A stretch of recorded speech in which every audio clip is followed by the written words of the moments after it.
2020 cold cases, decades of unanswered questions, families who never stopped searching for truth, and in the past 2 years, breakthrough DNA technology finally gave them answers. From murders that haunted communities for 50 years to cases investigators thought would never be solved, genetic genealogy and advanced forensic science are rewriting the rules of justice. These aren't old stories.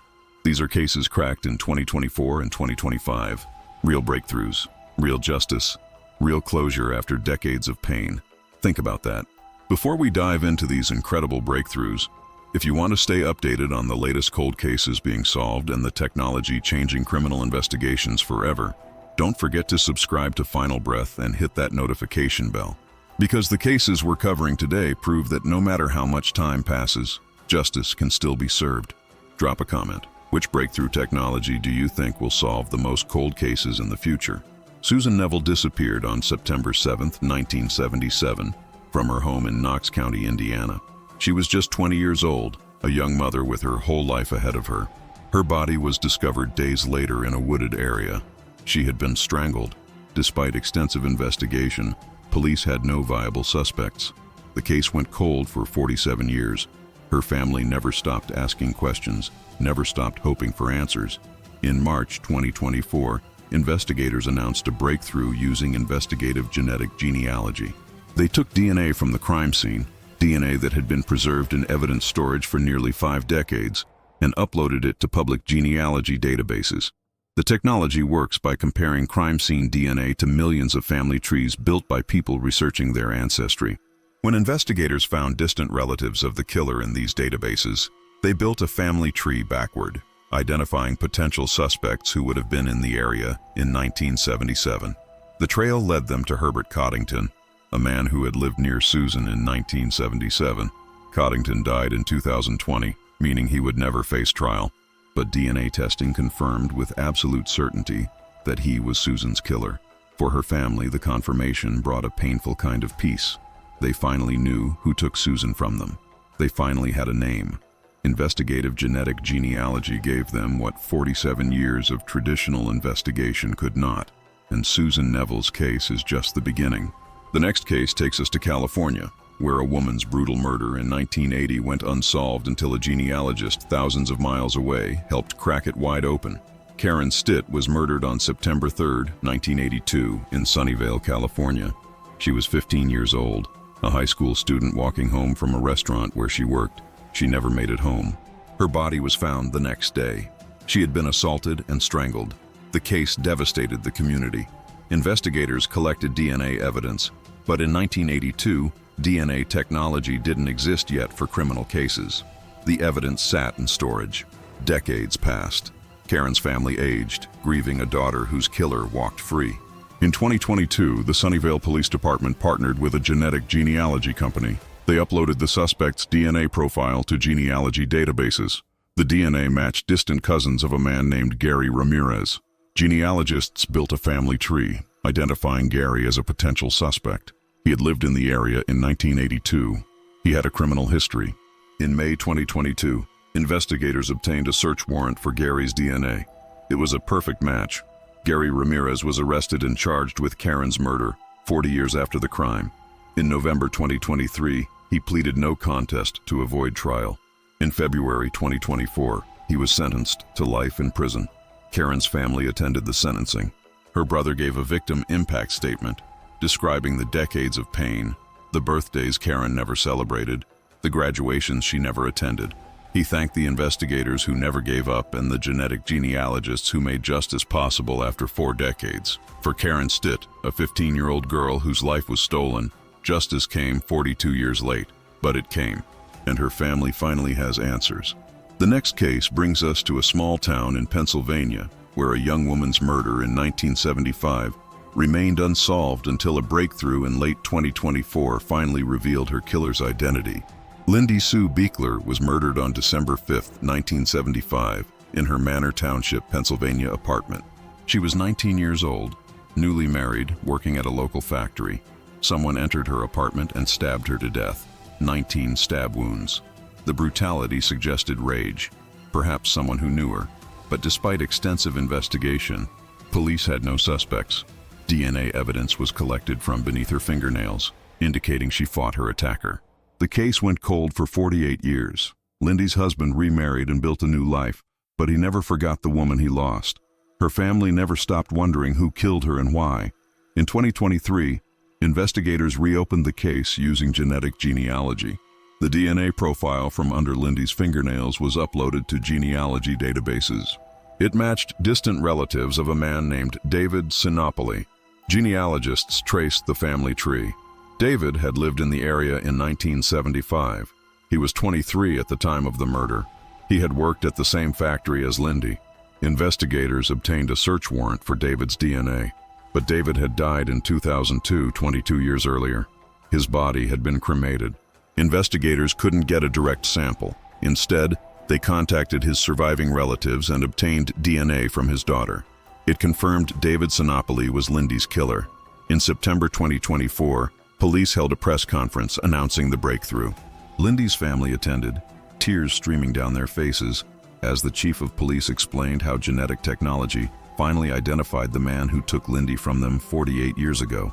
David never faced justice in life, but his name is now publicly linked to the crime. And Lindy's family finally knows the truth. For decades, they wondered if it was a stranger, a random attack. Now they know it was someone she worked alongside, someone who saw her every day. The revelation was both devastating and relieving, and Lindy's case is far from unique. Across the country, genetic genealogy is solving cases that investigators thought were unsolvable. The next case takes us to Nevada, where a woman's murder remained a mystery for 37 years. Kim Bryant was murdered on January 26, 1987, in Las Vegas, Nevada. She was 16 years old. Her body was found near a residential area. She had been assaulted and killed. Investigators collected DNA evidence, but the technology to use it didn't exist yet. The case went cold. Kim's mother spent decades searching for answers, appearing on local news, begging anyone with information to come forward. She organized vigils on the anniversary of Kim's death. She never stopped fighting for her daughter. In 2023, the Las Vegas Metropolitan Police Department reopened Kim's case using investigative genetic genealogy. The suspect's DNA was uploaded to public databases. It matched distant relatives of a man named Johnny Harmon. Genealogists built the family tree. Johnny had lived in Las Vegas in 1987. He had a criminal history, including prior offenses. In August 2023, investigators arrested Johnny Harmon, now in his 60s, and charged him with Kim's murder. The arrest came 36 years after the crime. Kim's mother, now in her 70s, attended the first court hearing. She testified about the decades of grief, the sleepless nights, the constant wondering. In March 2024, Johnny Harmon pleaded guilty to second-degree murder to avoid a trial. He was sentenced to 25 years to life in prison. Kim's mother gave a statement at sentencing. She spoke directly to Johnny, asking why he took her daughter's life, why he let her family suffer for 36 years without answers. Johnny offered no explanation. He showed no remorse. But for Kim's mother, the conviction brought a measure of peace she thought she would never experience. Her daughter's killer was finally behind bars. And genetic genealogy made it possible. The technology saving these cases is called investigative genetic genealogy. It combines traditional forensic DNA analysis with family tree research. Here's how it works. Investigators take DNA from a crime scene, DNA left by the perpetrator. They create a genetic profile and upload it to public genealogy databases like GEDmatch or Family Tree DNA, platforms where millions of people have voluntarily uploaded their DNA hoping to find relatives or learn about their ancestry. The DNA from the crime scene is compared against all those profiles. When a match is found, even a distant cousin match, genetic genealogists get to work. They build family trees, going back generations, identifying common ancestors, then working forward to find living descendants who would have been the right age and location at the time of the crime. It's painstaking work, often taking months, but it works. The next case shows just how powerful this technology can be, even when the crime happened over 50 years ago. Jody Loomis was murdered on August 23, 1972 in Snohomish County, Washington. She was 20 years old, a young woman riding her bicycle on a rural road. Someone abducted her, assaulted her, and shot her. Her body was found the next day. Investigators had few leads. DNA technology didn't exist. The case went cold for 50 years. Jody's family grew older. Her parents passed away, never knowing who killed their daughter. In 2022, the Snohomish County Sheriff's Office reopened the case using genetic genealogy. The suspect's DNA, preserved from the crime scene, was uploaded to genealogy databases. It matched distant relatives of a man named Terry Miller. Genealogists traced the family tree. Terry had lived in Washington in 1972. He was in his 20s at the time. He had a history of violence, but Terry Miller had died in 2018, 4 years before investigators identified him. He would never stand trial. In May 2022, police held a press conference announcing the breakthrough. Jody's surviving siblings attended. They spoke of their parents who died waiting for answers. They thanked the investigators and genealogists who finally gave their family closure after 50 years. Terry Miller's name is now publicly associated with the crime, and Jody Loomis is no longer a cold case file. She's a solved case. Justice came late, but it came, and the breakthroughs keep coming. The next case involves a murder that happened in broad daylight in a small Indiana town, witnessed by multiple people, yet remained unsolved for 46 years until genetic genealogy finally revealed the killer. April Tinsley was murdered in April 1988 in Fort Wayne, Indiana. She was 8 years old. She was abducted while walking to a friend's house. Her body was found 3 days later in a ditch. She had been assaulted and killed. The case horrified the community. For years afterward, the killer taunted police and residents, leaving threatening notes and messages around town. Despite massive investigations, numerous suspects, and DNA evidence, the killer remained unidentified for 30 years. In 2018, investigators used genetic genealogy for the first time on April's case. The suspect's DNA was uploaded to GEDmatch. It matched distant relatives of a man named John Miller. Genealogists built the family tree. John had lived in Fort Wayne in 1988. He was in his 20s. In July 2018, investigators obtained a search warrant for John's DNA from trash left outside his home. It was a perfect match. John Miller was arrested and charged with April's murder, 30 years after the crime. In September 2020, John Miller pleaded guilty to avoid the death penalty. He was sentenced to 80 years in prison. April's mother attended the sentencing. She had waited 32 years for this moment. She gave a victim impact statement, describing the little girl who loved life, who was stolen from her family. She thanked the genetic genealogists who finally identified the monster who took her daughter. For April Tinsley, an 8-year-old girl whose murder haunted an entire city for 3 decades, justice finally arrived because someone uploaded their DNA to a genealogy website, hoping to find relatives. They had no idea their DNA would help solve a child's murder. The next case takes us to California, where a serial predator's decades-long crime spree was finally ended by genetic genealogy in what became one of the most famous cold case breakthroughs in history. The Golden State Killer committed at least 13 murders, 50 rapes, and over 100 burglaries across California from 1974 to 1986. He terrorized communities, breaking into homes at night, attacking families, leaving entire regions in fear. Despite being one of the most wanted criminals in California history, he evaded capture for over 40 years. Investigators had DNA from multiple crime scenes, but no match in any criminal database. The case seemed unsolvable. In 2018, investigator Paul Holes and genetic genealogist Barbara Ray Venter uploaded the Golden State Killer's DNA to GEDmatch. They found distant cousin matches. Barbara built a family tree going back generations. The tree led to Joseph James D'Angelo, a former police officer living in Sacramento. In April 2018, investigators surveilled D'Angelo and collected his DNA from items he discarded. It was a perfect match. Joseph D'Angelo was arrested at age 72. The arrest shocked the nation. The Golden State Killer was a former cop, someone who had sworn to protect people. The breakthrough was historic. It was the first time genetic genealogy had been used to solve a major serial crime case. In June 2020, D'Angelo pleaded guilty to 13 counts of murder to avoid the death penalty. He was sentenced to life in prison without parole. Victims and their families gave emotional statements, describing decades of trauma, fear, sleepless nights. Many had waited over 40 years for this moment. The Golden State Killer case changed everything. It proved genetic genealogy could solve even the most complex, decades-old cases. Law enforcement agencies across the country immediately began applying the technique to their own cold cases. Since 2018, over 500 cold cases have been solved using genetic genealogy. and the number grows every month. The next case shows how this technology is solving not just murders, but also identifying victims who died without anyone knowing their names. In 1976, the body of a young woman was found in Yavapai County, Arizona. She had been murdered, her body dumped in the desert. Investigators had no identification. No missing persons reports matched. She became known as Valentine Sally because her body was discovered near Valentine's Day. For 44 years, she remained unidentified. Investigators tried everything: facial reconstruction, public appeals, comparisons to missing persons databases. Nothing worked. In 2015, her case was entered into a DNA database for unidentified persons. Still no match. In 2021, investigators used genetic genealogy to identify her. Her DNA was uploaded to genealogy databases. Genealogists found distant relatives and built a family tree. The tree led to a woman named Carolyn Eaton, who had gone missing from her home state in the mid-1970s. In February 2021, police announced they had identified Valentine Sally. Her real name was Carolyn Eaton. She was 17 years old when she was murdered.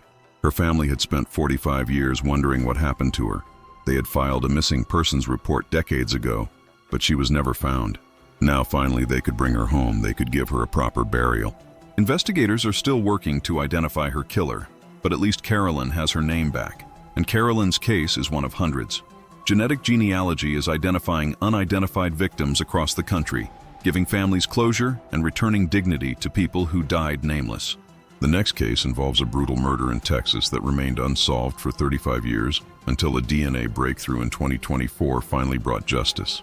Mary Catherine Edwards was murdered on January 14, 1995 in Beaumont, Texas. She was 31 years old, a beloved teacher. Someone broke into her home and killed her.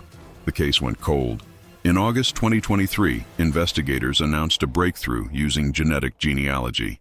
The suspect's DNA led them to Clayton Foreman, a former co-worker of Mary's. In November 2023, Clayton was arrested and charged with her murder, 28 years after the crime.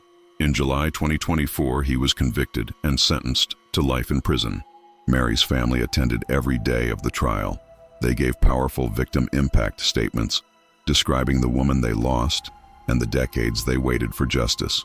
For Mary Catherine Edwards, a teacher who dedicated her life to helping children, justice came 29 years late, but her family finally has answers, and Clayton Foreman will spend the rest of his life in prison. The cases keep coming.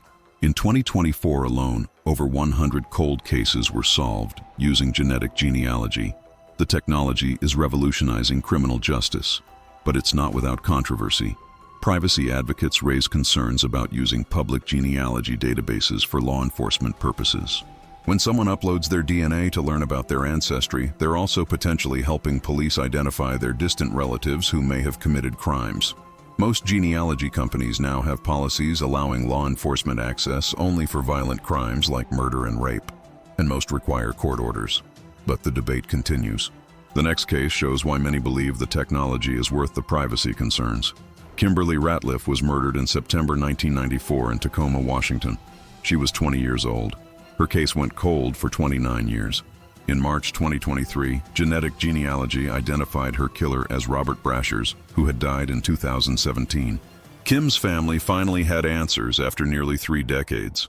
Her mother gave an interview saying she didn't care about the privacy debate. She cared that her daughter's killer was finally identified. For families who have waited decades, genetic genealogy is a miracle. Another case solved in 2024 involved the murder of Risa Trexler in North Carolina in 1984. Genetic genealogy identified her killer as William Talbot, who was arrested and convicted in 2024, 40 years after the crime. Risa's family attended the trial. They had waited 4 decades. They thanked the genealogists who made justice possible. In Oregon, the murder of Wanda Herr in 1976 was solved in 2024 using genetic genealogy. Her killer, identified as Jerome Brock, had died years earlier, but his identification brought closure to Wanda's family after 48 years. They held a memorial service, finally able to say goodbye, knowing who took her from them. In Michigan, the murder of Kathy Swartz in 1975 was solved in early 2025 using genetic genealogy. Kathy was 18 when she was killed. Her case went cold for 50 years. The breakthrough came when genealogists identified a distant relative of the suspect. Kathy's siblings, now in their 70s, attended the press conference announcing the identification.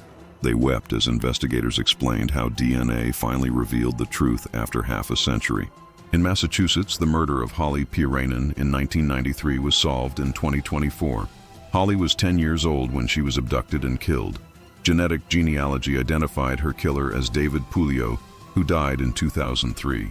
Holly's family had waited 31 years. The identification brought them peace, even though the killer would never face trial. These cases represent just a fraction of the cold cases being solved right now using genetic genealogy. Every month, more families get answers. More killers are identified. More victims get justice. The technology works because millions of people have voluntarily uploaded their DNA to public databases. They wanted to find cousins, learn about their heritage, discover their roots. They had no idea their DNA would help solve murders. But it does, and it's changing criminal justice forever. The science behind it is complex but powerful. Traditional forensic DNA matching only works if the suspect's DNA is already in a criminal database. If they've never been arrested, never provided DNA, there's no match. Genetic genealogy changes that. It doesn't need a direct match. It works with distant relatives, third cousins, fourth cousins, people who share a common great-great-great-grandparent. The genealogists build family trees spanning hundreds of people, multiple generations, identifying everyone who could possibly be the suspect. Then investigators narrow it down using traditional detective work. Who was in the area at the time? Who matches the age range? Who had opportunity? It's a combination of cutting-edge science and old-fashioned police work. The results speak for themselves. Hundreds of cold cases solved, hundreds of families given closure, and the technology is improving every year. Labs can now extract usable DNA from evidence that's decades old, evidence that was considered too degraded to test. New techniques can build profiles from smaller and smaller samples. Cases that were truly unsolvable 10 years ago are being solved today. But the work isn't easy. Genetic genealogists spend months on each case, building family trees, researching records, tracking down descendants. It's meticulous, exhausting work. Many genealogists volunteer their time because they believe in the mission. They've seen the impact. They've watched families cry with relief when they finally get answers after decades of wondering. For law enforcement, genetic genealogy has become an essential tool. Agencies across the country are training detectives in how to use it. Cold case units are being reopened and refunded. Evidence from decades-old cases is being retested with new technology. The backlog is enormous. There are thousands of unsolved murders in the United States alone, but one by one, they're being solved. The cases we've covered today represent 20 breakthroughs from 2024 and 2025. 20 families who finally have answers. 20 killers who thought they got away with murder but were wrong. 20 victories for justice, even if justice came decades late. Susan Neville, Karen Stitt, Lindy Sue Beekler, Kim Bryant, Jody Loomis, April Tinsley, the Golden State Killer victims, Carolyn Eaton, Mary Catherine Edwards, Kimberly Ratliff, Risa Trexler, Wanda Hare, Kathy Swartz, Holly Breiney, and others. These were real people. Daughters, mothers, sisters, friends. They deserved justice, and genetic genealogy finally gave it to them. For the families, the wait was agonizing. Decades of not knowing. Decades of wondering if they'd ever get answers. Birthdays, holidays, anniversaries, all marked by absence and unanswered questions. But they never gave up hope, and that hope was finally rewarded. If these cases left you amazed by the power of science to bring justice, don't forget to hit that like button and subscribe to Final Breath. We're covering more cold case breakthroughs as they happen, and you won't want to miss the next incredible story of justice finally served. Drop a comment. Which case shocked you the most? And do you think genetic genealogy should be used for all unsolved violent crimes? Share this video with anyone fascinated by how technology is solving crimes that seemed impossible to crack. Because these stories prove that no matter how much time passes, the truth can still come out, and justice, even decades late, still matters.